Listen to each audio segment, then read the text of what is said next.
America के हवाई राज्य में भूकंप आने से खिला हुआ ज्वालामुखी भड़क उठा। 4.8 तीव्रता के भूकंप की वजह से ज्वालामुखी सक्रिय हो गया और एक जगह से फाउंटेन की तरह लावा ऊपर की ओर निकलने लगा। एक छोटे से इलाके में पिघले हुए पत्थर का लावा निकल रहा है, जिससे अब तक किसी नुकसान की खबर नहीं। इस बीच अर्थव्यवस्था के मोर्चे पर एक अच्छी खबर आई। जनवरी में सालाना आधार पर भारत का इंपोर्ट कम हो गया, जबकि भारत का एक्सपोर्ट बढ़ने की खबर आई। और अप्रैल 2022 से जनवरी 2023 तक भारत का एक्सपोर्ट 8.5% बढ़ गया, जबकि जनवरी में सालाना आधार पर भारत का इंपोर्ट करीब $200 करोड़ कम हो गया।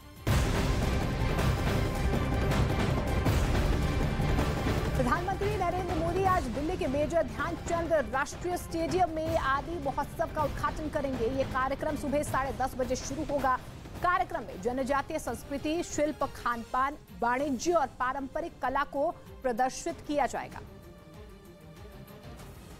उधर स्काई न्यूज ऑस्ट्रेलिया ने अपनी एक डॉक्यूमेंट्री में दावा किया कि अगर चीन ने ताइवान पर कब्जा कर लिया तो फिर ऑस्ट्रेलिया को उसके पंजे से कोई नहीं बचा पाएगा। अपनी डॉक्यूमेंट्री को तैयार करने के लिए स्काई न्यूज ऑस्ट्रेलिया ने अमेरिका, ताइवान और ऑस्ट्रेलिया के कई विशेषज्ञों से बात की, जिसके आधार पर दावा किया गया कि अगर चीन वर्सेस ताइवान हुआ तो ऑस्ट्रेलिया बलि का बकरा बनकर रहेगा। स्काई न्यूज ऑस्ट्रेलिया की डॉक्यूमेंट्री में रक्षा विशेषज्ञ ये मानते दिखे कि चीन देर सवेर ताइवान पर हमला तो करेगा ही।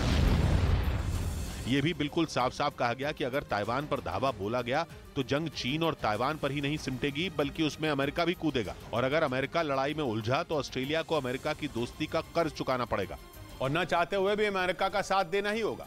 ऐसा इसलिए क्योंकि अमेरिका ने ऑस्ट्रेलिया से दोस्ती गहरी करने में कई दशक लगाए हैं और अमेरिका अपने मतलब के बिना यूं ही किसी पर मेहरबान नहीं होता। इसलिए स्काई न्यूज ऑस्ट्रेलिया की डॉक्यूमेंट्री में कहा गया कि अगर प्रशांत महासागर में कोई युद्ध होगा तो उसकी आंच से ऑस्ट्रेलिया बच जाएगा। ये सोचना ही बेवकूफी है। चीन से लड़ाई में अमेरिका ऑस्ट्रेलिया का साथ मांगेगा और जंग में उतरने का फैसला लेते ही ऑस्ट्रेलिया की कब्र खुद जाएगी, क्योंकि ऑस्ट्रेलिया में चीन का मुकाबला करने का दम ही नहीं। वो युद्ध लड़ने के लिए तैयार नहीं है।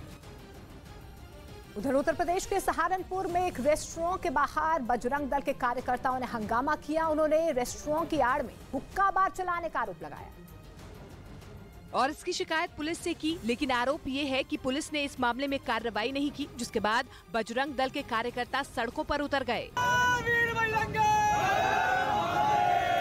हालांकि हंगामा बढ़ने के बाद पुलिस ने मामले की जांच करवाने का भरोसा दिया।